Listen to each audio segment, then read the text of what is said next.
Yeah, professional footballers, you can't guarantee a result, so we understand that. I was just a bit disappointed that we didn't see the game out because they deserved to win the game. They had more than enough chances. They did more than enough in the game. And whenever, I reflect on watching it back again, I always look at, did the players try the best? And I think they did. A couple of things that they got a little bit nervous about towards the end of the game, which is understandable, playing at home, 2-1 up. It's, that area of where you can sort of take a step backwards instead of a step forwards. And again, I go back to it, probably because, historically we've not been a regular playoff team. We've not been a regular winning team at home. So that nervousness comes in. But when I look back on the game, they tried the best. And if the best is not good enough to win the game, then that's what we've got to then sort of say, well, we need to keep improving the squad and keep improving the players as much as we can. But ultimately, I'll only get worried when the players are not given the best. You mentioned a little bit about kind of the history of Indy 11. You've been all over the world for this game.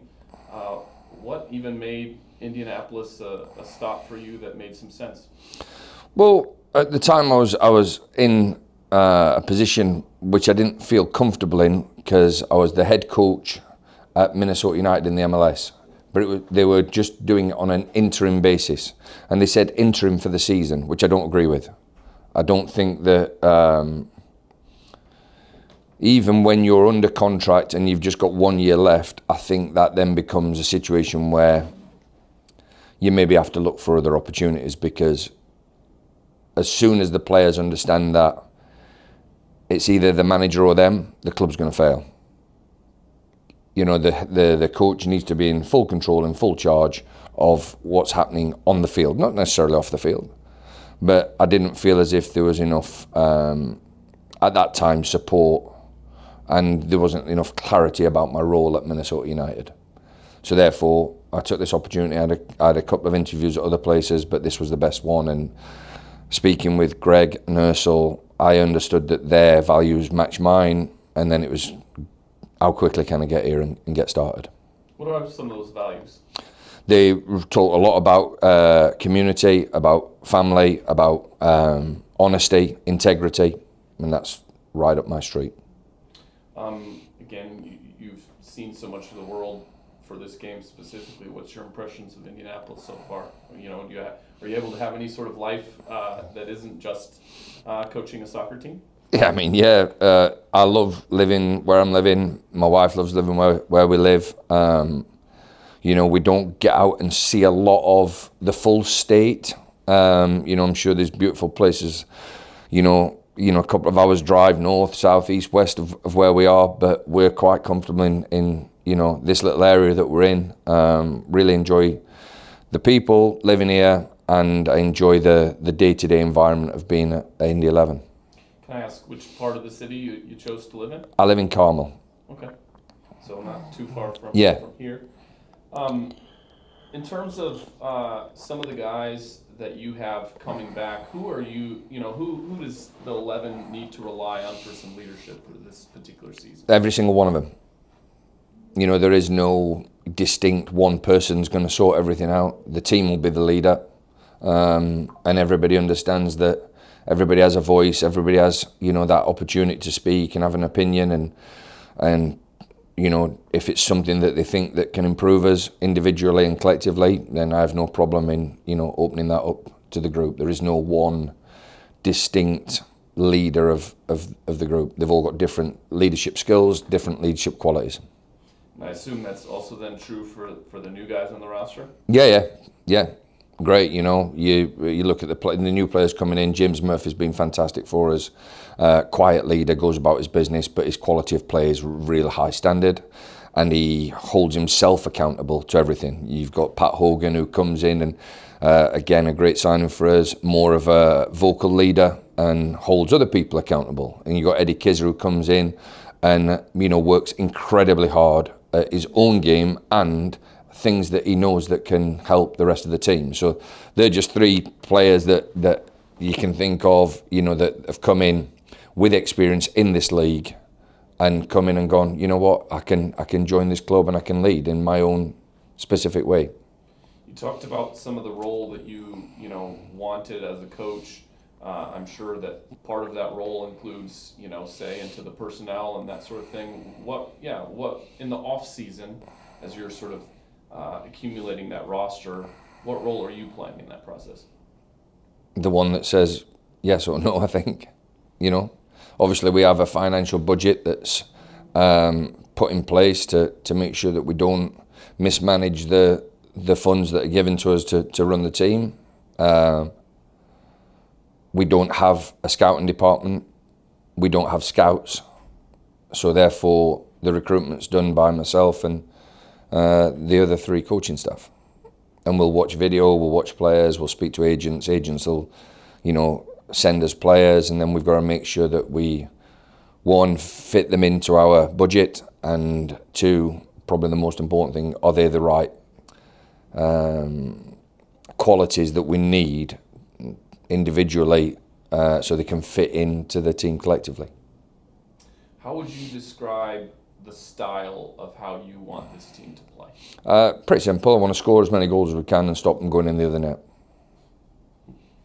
And how there's a lot talking that? about style, yeah. There's a lot talking, that we're a possession-based team. This is what I want to do. I want to be a possession-based team that plays on the front foot, that plays an aggressive style of football, and we want to play a high intense, high pressing game. And have you seen that so far? Yeah. The thing that we've not done, we've not kept the ball as much, but what we've done is in every game that we've played, I think we've created more chances than the opposition, more big chances than the opposition. And I think then we've created more chances even with the away games on average of what you should do when you're playing away from home. Again, we talked last season, you did have some success here. At what point last season did you start to feel like, okay, they're starting to get how I want them to play? Like the first game, we got beat 2-1. I thought we were excellent. And then we went on a run where we didn't win, and I thought, against Detroit and Charleston, played last year at home, first 2 home games, I thought we were good as well, and we got beaten both of them. The problem is you can't guarantee a result. There's over 2,000 actions, I think, in a professional soccer game, and sometimes it's 0-0. It's a long season. I'm sure you have kind of a long-term plan and trajectory in terms of the growth, because you're trying to get guys ready for the most important part of the season. But for this part of the season, these first few games, what are you watching for? We want to win at home, and we haven't yet, and that's terrible. It's terrible. We need to win at home. And I don't know why, but we don't have a good home record, and that's up to me then to change things. And I don't know whether it's down to our preparation for it. I know we can't train down there. I know the field's different to everywhere else that we play. The environment's sometimes a little bit different to where you play everywhere else. You get changed in one locker room, you walk to another locker room. You can't shower in that locker room, so you have to walk back to it. So it's a lot of things that are going into it, and I sometimes think to myself, am I overanalyzing why we can't do it? Because I don't think we've historically done very well at home. When the league went into full professional league, not when it played against youth teams. If you look at pre-COVID, you're playing against 17-year-olds in the league, because the MLS teams had their reserve teams in it. So at this moment in time, I'm going to have to look for something, because I don't like losing games at home. What are some of the mistakes on the field that you've seen so far that need to get corrected? They make mistakes all the time. If you think that they're going to a football match, anybody thinks that they go into a football match and the players aren't going to make mistakes and play a perfect game, there is absolutely no chance. They're not in the game. The people that think you can play a perfect game are not in the game. Every player makes a mistake, every single player. The only mistake we made, so if we go back to the game at the weekend, we conceded in the extra time, and we shouldn't have conceded because we dominated the game with the ball. Without the ball, we had more chances than them. And in that last moment of the free kick, we sat too deep. And that was a nervous thing where we wanted to protect something rather than be aggressive and stay on the front foot. So the free kick came in, we were too deep. It allows the header to come at goal. The goalkeeper's too deep, he's behind his line, so he's got no chance of saving the ball. That's a mistake. But that ball could have easily gone over. It's still a mistake. Could have easily gone over everybody's head and gone out for a throw in the other time, and you don't see the mistake. So there's mistakes happening all the time. What do you know about Hartford? Good team, good squad. They're having a little bit of a tough start at the minute. But what I would say is, if you look at last year's champions, didn't win a game for the first 5, and they became champions at the end. So, you've got to take into account that the season will be a roller coaster. You'll have some times where you're really up, and there'll be times where you've got to dig deep and come down. That's the beauty of our football club. Is our supporters are absolutely fantastic, and they know that during the down times they don't change. Whereas some teams, I would say, in the league and some teams in the world, that when you're having a bad time, sometimes the supporters can get after you and make it a little bit worse, whereas ours don't, and we're really fortunate, which is why we need to give back to them by winning games at home. You feel pretty good about the support there. Yeah, our supporters are fantastic. And what I would say is, if that doesn't work, and in 5-10 years' time, it doesn't work because of the players on the field. And the players on the field might not be good enough, and that's the bottom line. And the players on the field might not be good enough because other teams have got better players. What do you think about the battalion? Fantastic. Brilliant. Best in the league. What makes them the best in the league? Because they support you no matter what happens. No matter what happens, they'll support the team. And what we have to do, and I think the one thing that I've done, which I'm really proud of, forget the semi-final, forget the 4th place, home finish and all that. And if we make the playoffs, it's 3 years in a row, which the club's never done before in its history. My biggest, when I leave here, my biggest thing will have been joining the football club and the supporters back together again. Because our players go and get into the community. Our players go and meet the supporters. How? What do they do to go? Because I tell them to. Pretty simple. What do you want them to do in that? Interact with them, because they're the ones that come and support us, so we need to support them. Speaking of which, you've got 4 guys on this roster who are from Central Indiana, and even from north of Indianapolis. What have you seen from those guys? Who are the 4? You're testing me now. He'll know. Cam and Logan I would take. Mav and Ryan aren't really on the roster. They're academy players that we can put onto the roster, but they don't get paid a salary. They're not part of the club's structure at this moment in time. They're part of the academy structure, which is great. But then we would say that we've got 200 players that are in the academy that are basically, so then they're signed a first team contract. But it's not good that we fast forward players' development so early and put them in the same bracket as Logan Needlinger, who's actually earned his professional contract, and it's fantastic. Cam Lindley's obviously been here and been around, and I've worked with Cam Lindley when he first became a professional at Orlando City. So I've known Cam for years, and both of them two are great role models for everybody else in the academy. So for the people like Maverick and Ryan, they should look at them two and go, that's what I want to be. Not, I'm at the same level straight away. But yeah, what is the role of the academy?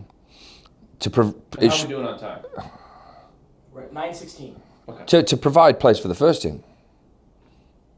That if you looked at the number one objective of any academy, first thing it would be to make money. And I've worked in academy football in Europe, so I know what the objectives are. It's to make money. How do you make money? You put players in the first team, because when they go into the first team, they're usually on a cheaper contract than somebody that you have to sign and buy. Because you don't have to pay a transfer fee. Then you've got an opportunity to make money from them by selling them. So the first thing, as a business, the academy should provide players for the first team. Winning competitions and USL trophies and all that sort of stuff and state cups, great if they can. But if they do that and never get a player in the first team, it's failing. So we're good because we've got Logan. Now what we need to do now is get another one through and then maybe sell Logan. Because that's what you're looking at now. Bryce Jameson's just gone from Orange County. Orange County sold about 5 or 6 players to Europe, and now they've just sold one to MLS with Colorado Rapids. Widner just went to LA Galaxy. His brother went to Benfica B. They're both at Louisville. So if we're going to take this seriously in terms of academy development and club development, we need to start getting players in the team and then moving them on, or getting them regular minutes where they're playing first team football, because that saves us money from signing somebody else. Can I ask you too, just kind of a football, soccer question, it's not in for the Colts, for the NBA, there's no one's on loan. Yeah. In soccer, what does that mean? And is that someone you can sort of lose at any time, or? Yeah, so we've got Hunter on loan from the MLS. We could lose him, but there's an agreement between the two clubs. It's better off him being here. They would have to lose 3 goalkeepers to recall him back, 2 goalkeepers at least to call him back. The likelihood of that happening is, there's still a chance, but it's unlikely. A loan player allows you to. Usually, it's changing now in the USL because the MLS now is seeing different things from the USL. And the MLS don't have any links with the USL, whereas before the MLS reserve teams played in the USL, like the youth teams, reserve teams. So now you're having to pay for these loan players. We're fortunate we've got a really good agreement in Portland, and we don't give anything other than accommodation. We give them all the environment to play, and but some teams are asking for a lot of money to get a player on loan, but it's still less than what you probably have to pay for them if you were to go and sign them on a full-time contract. Got it. Okay. And it's just to improve your squad, to build your squad. Injury updates, if you can provide them on Bruno Elliott. Yeah, Brem is back now. He's training with us for a couple of weeks, and he's back fully fit, so he'll go on the bench at the weekend. Elliott is back, and he's had another week's training. He's still not match fit. He's not had enough minutes, but like Brem, but he'll go on the bench. And Bruno is back. He's been back in training. Now he's only missed a couple of weeks, so he could play some part in the weekend's game. And then obviously Chris asked you a little bit about Hartford, but looking at them a little deeper, obviously a couple recent players. I know Diz is suspended, but when you look at them, what are you kind of keying in on and things you might have to stop? The biggest thing that we've got to stop is they've got a centre forward who's probably one of the best in the league. And he's a young player, and he's probably going to move, and they'll get a high transfer fee for him. And if we allow the other team to create space for him, or we give the other team space to allow them to pass the ball to him, it's going to be a tough afternoon for us, because Deng is I would say one of the top forwards in this league.